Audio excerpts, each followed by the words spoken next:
Marvel Studios' Fantastic Four is mid, bad, featuring tons of bad special effects, and a convoluted plot. So let's get into everything we have learned from the audience test screening and the response to the film.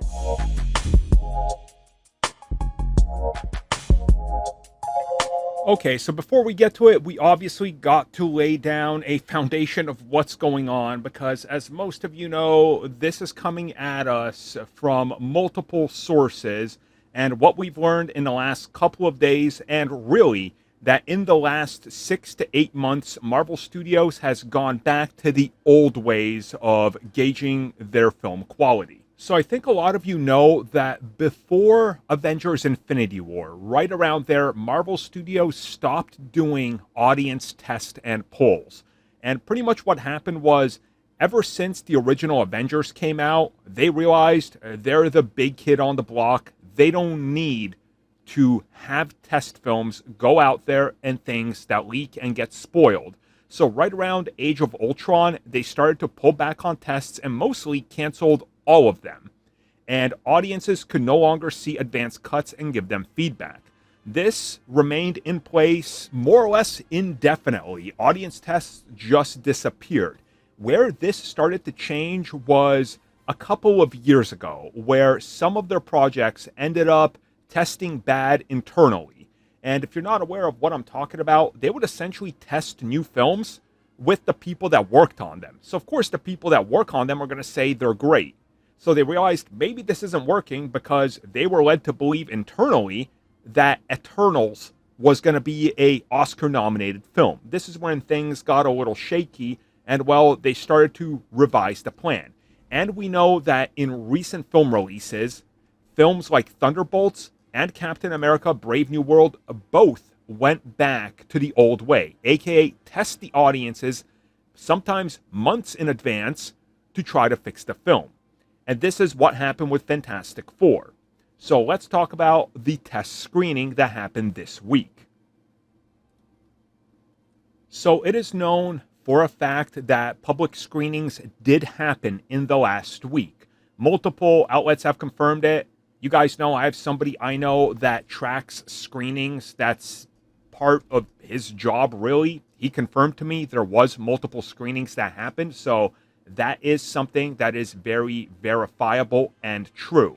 Now, according to all the reports, these test screenings included the most recent round of reshoots that happened, which happened over the course of the last month and a half to 2 months. Now, this was the recent 1 to 3 weeks of reshoots that they've done. We don't have the concrete details on how extensive they were. We know that they did happen. So that was all included in the film. So what else came at us from these test screenings is the post-credit scene, which now more people have confirmed is in fact real. Now, I did a full breakdown on this post-credit scene, what it means, what's happening with it, so we're not going to hang too long with this, but it is now confirmed, and it does feature Victor Von Doom. Now, it was reported that these recent reshoots did include Dr. Doom, and that this might be that mystery actor that we saw that was snuck onto the set. Now, again, this has not been confirmed whether or not that was Robert Downey Jr. or somebody else, but the post-credit scene is very real. It's a real thing, and they shot it and showed it in the test screening. So with that out of the way, let's get into the big positive, Galactus. So apparently the screening went overwhelmingly well with Galactus fans and everybody in the crowd. Apparently, if there's one thing that people believe is the standout from the film, nothing bad about it, it is Galactus, his portrayal, his presence in the film, what they do with the character, how he looks, his plot. Apparently, that is on point. Galactus is allegedly the best part of this film, bar none. And it's said that overwhelmingly positive response to him had Marvel really looking at some of the other elements that people aren't responding to as well and questioning why. So with that out of the way, let's hear from a more positive point from a reaction source before we get to the negative.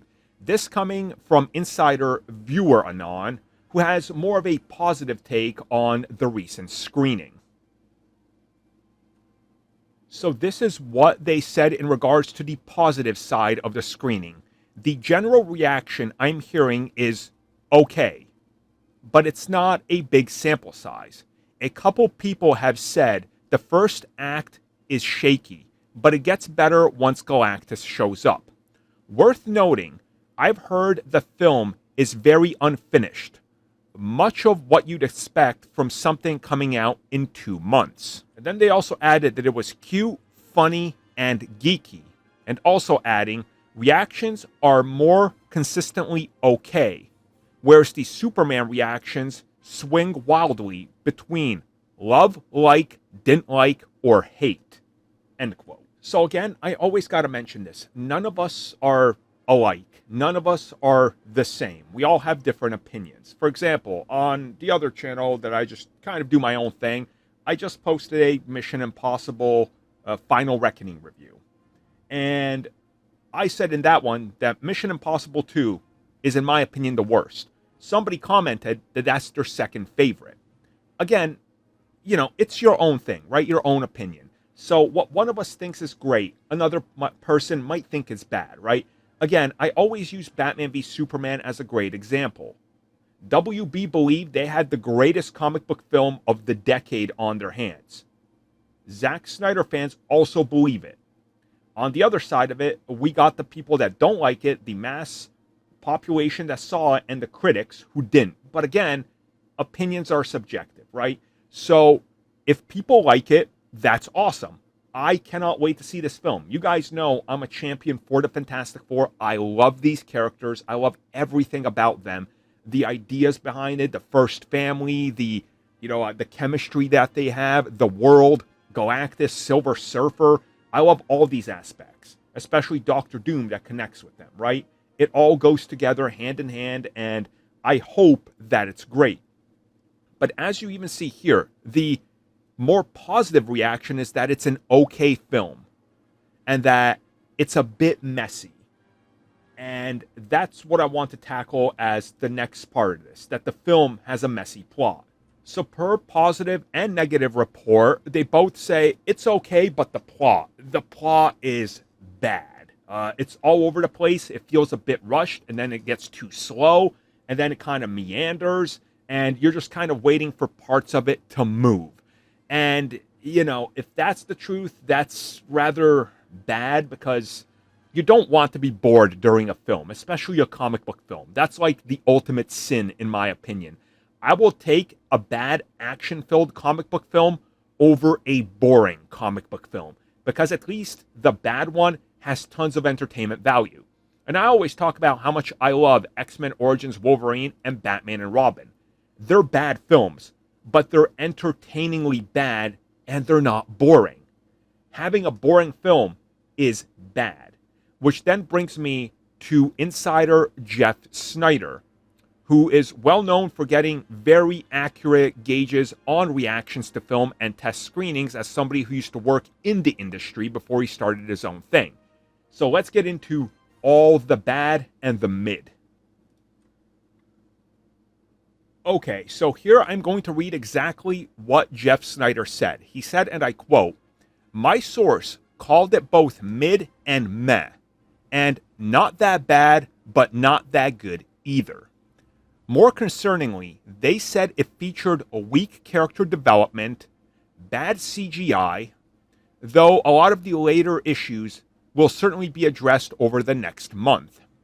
In general, Marvel doesn't do public test screenings unless they're worried. That was the case with Eternals, The Marvels, Ant-Man and the Wasp: Quantumania, and Captain America: Brave New World. While I initially heard that Marvel was high on first steps internally, a separate industry source who has not seen the finished film himself has sounded the alarm in recent weeks that the film is a mess and a huge problem movie." End quote. Okay, so there's a lot to unpack here. And again, after Eternals, everything changed, and the sample size of audience tests grew. And it continued to grow exponentially. Now, this is, again, when Marvel is worried about a film. As I just pointed out, and as it's mentioned in this, Eternals, The Marvels, Quantumania, and Brave New World. And out of those, I would say The Marvels is probably the strongest. But again, the box office wasn't there.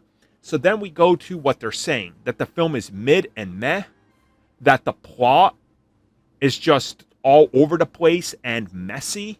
And again, you hear them talking about the structure of the film and the characters.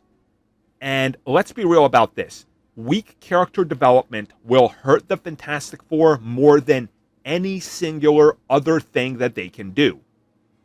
If the characters don't click, if they lack chemistry, if they don't feel convincing, you automatically lose the audience because they're supposed to feel like a family and they're supposed to be important. If one or two of the actors of the Fantastic Four under-delivers, you got a major problem on your hands. And that's what it seems like we could be heading for.